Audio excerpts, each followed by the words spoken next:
Welcome to our Tuesday workout, Shift Collective. Nice little fun one for you guys today. We have some load. It's going to be some push jerks today. It's been a minute since we've done the push jerk itself, so we'll talk on that briefly. And then we have a 14-minute EMOM that's going to have some handstand push-ups, some sumo deadlift high pulls, another movement we haven't done in a minute, and then some ab mat sit-ups. With our warm-up starting out, we're going to be going through 12 minutes. If you guys have, we're going to be using one kettlebell or dumbbell as you guys go through this. We're gonna start off with a band. You guys are gonna be going through 30 band pull aparts. One of my favorite things to do if we're either going overhead or doing bench to get that back and your delts and the whole shoulder kind of girdle itself nice and warmed up and activated. From there, we're gonna be going through 10 single arm strict press. So we're gonna bring our kettlebell up. We're gonna be standing. It's gonna be 10. Remember, my ceiling's short. 10 on the right, and then we're gonna be going 10 on the left. And then you guys can grab a bench or a chair or a box, what have you.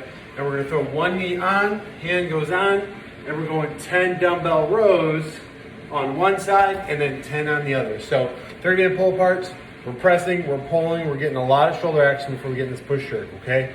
Now the push jerk itself, guys, as far as the little nuances with it, this idea of Olympic lifts, we've been talking a lot with the snatch, the clean, this kind of proper movement of sitting back or in the dip, being able to slide down, and then the separation speed with the barbell. So when we go through the push jerk, this is a really, really good movement for really teaching you max speed. You can't get away with it, especially those of you guys who have poor shoulder mobility. You cannot get away with being slow on top of having stiff shoulders.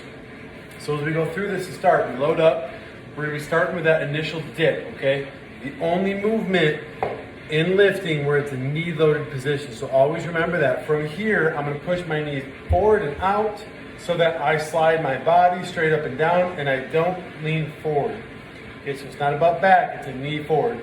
We do that dip, really hard drive. Again, these overhead movements, the push jerk, split jerk, push press, we're creating as much power into the barbell and get as much velocity behind that as we possibly can before we decide to jump and press. So I come from here, I dip, I'm gonna drive up, up, up, up, up. And then what we need to do from here, guys, is gonna be that quick split of the feet as we punch ourselves and drop underneath the bar. So you guys' feet are gonna start, if I can get this set up, our feet are gonna start hip width apart, right? That allows us a hip width position is the most powerful jumping position. So it allows us to get a good dip, we drive in this bar, and then what we're gonna do is we're gonna split our feet out as we punch and drop, and that's gonna kind of happen simultaneously. So I have my bar,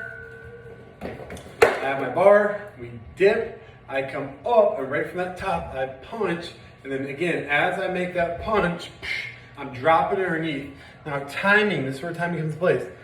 Your press, the second your brain goes, I'm pushing up on the bar, our feet need to be splitting. So what happens and where the speed comes in is, as I press up, my body should be going down.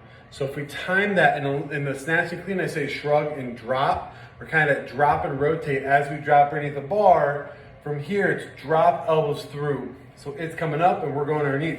From here, it's going up and boom, I'm gonna drop underneath. And if those two things happen simultaneously, you guys will see that super quick lock out the elbow and the jerk instead of this catch and press. So that's something for you guys to take note. If you videotape yourself and you notice, hey, I catch, and then have to do this little press out, just the most little basic from here. If you see a catch and then a little press out, that's the indicator that you're either too slow or obviously we catch the position stuff, but more times than not, it's gonna be too slow.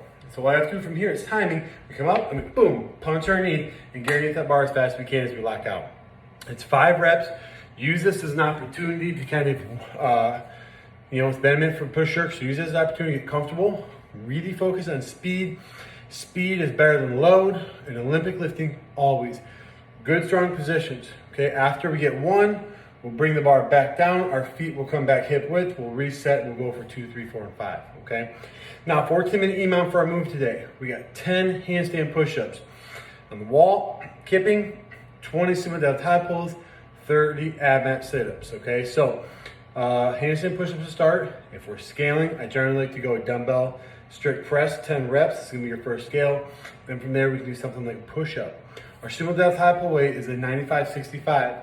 It's gonna be decent for round 1, and then this will get pretty kind of gnarly, if you will, on the shoulders for round 2 and so on and so forth, depending on how far you guys get. So sumo deadlift high pull, real quick, it's been a minute. We start, this is where our thumbs touch together in the middle. Our feet are wide, it's a sumo stance. So if I normally squat from here, I'm going at least 2 to 3 more inches outside that, okay? And what we look for from this position, guys, is that I'm gonna set down just like I'm going for a deadlift, okay? I deadlift up, I get above the knee. Now you can think power clean, okay? It's the exact same thing as a power clean. I jump, I shrug, but now I pull and I end right here, okay? So fast motion is we up, we do 1, up, 2, so on and so forth as we go through. This is really good for teaching some of the timing mechanisms of our Olympic lifting, snatch, and clean, because we have to focus on, from this position, we deadlift, deadlift, deadlift, we get above the knee, I'm gonna scoop and jump, I shrug, and then I connect all that together. The big thing we look for, guys, is proper pulling position. I'm gonna end with my hands here and my elbows high, not the other way around, okay? So be careful of that. That's a super lazy sumo deadlift high pull. It takes all of your back and your rotator and your scabs out of it, and it's a lot of bicep. And more than anything, guys, what we tend to do in this position is we fall to this folded shoulder, and just not something we want to do, okay? We want to use this movement to build proper movement for other things in the future.